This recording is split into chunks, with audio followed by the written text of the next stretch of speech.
Mike writes in from San Diego. He goes, hey, a husband and wife are both 84 and taking RMDs. Husband dies in 2021, and wife identifies his accounts as inherited IRAs. Okay. Instead of rolling them into her accounts.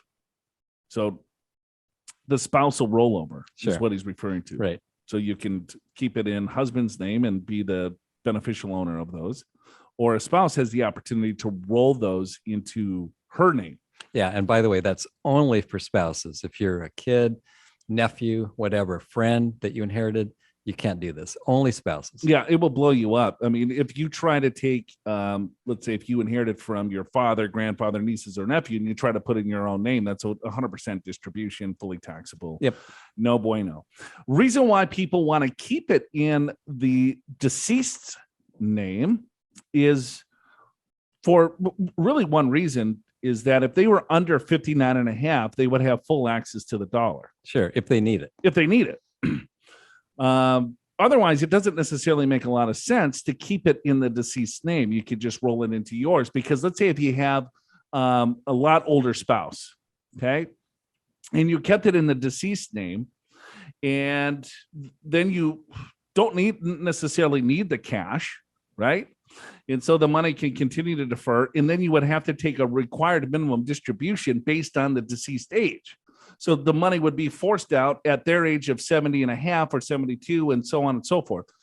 All of these rules change with the Secure Act, right? Because now there's different tables, because the RMD or the beneficiary IRA doesn't have the stretch provision anymore.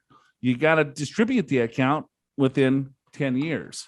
And I'm guessing that's where this question's going. We'll see.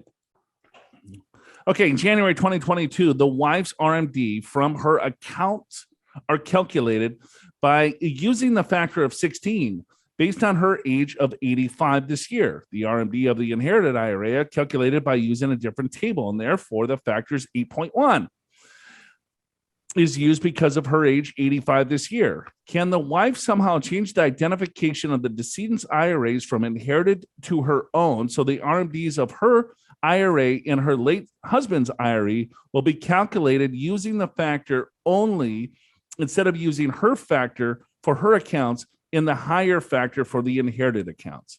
So what he's saying is that the amount of money that has to come out of the inherited IRA is a lot more than the factor that has to come out of her IRA. Right. Because of the new RMD tables. Okay. She doesn't need all that money each month and worries about having to pull so much money out of her late husband's account. It's been more than 60 days since his IRA became her inherited IRA, and she is scheduled to receive her first RMD from the inherited IRAs in the middle of February. Is this guy a CPA?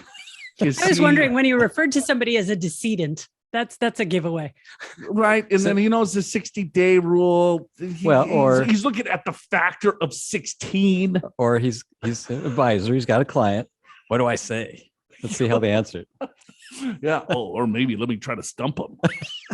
That's true too. I don't know. Let's see. I do know. I mean, the thing that I guess by default, it's an inherited IRA, but you can change it to your own IRA anytime you want. There's no time frame. So yeah, she can change it now. She could change it in 2-3 years from now. It doesn't really matter. You're 100% sure on that. I looked it up. Got it. All right.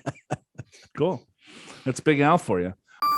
Are you prepared for retirement? Schedule a free financial assessment with an experienced financial professional right online at purefinancial.com.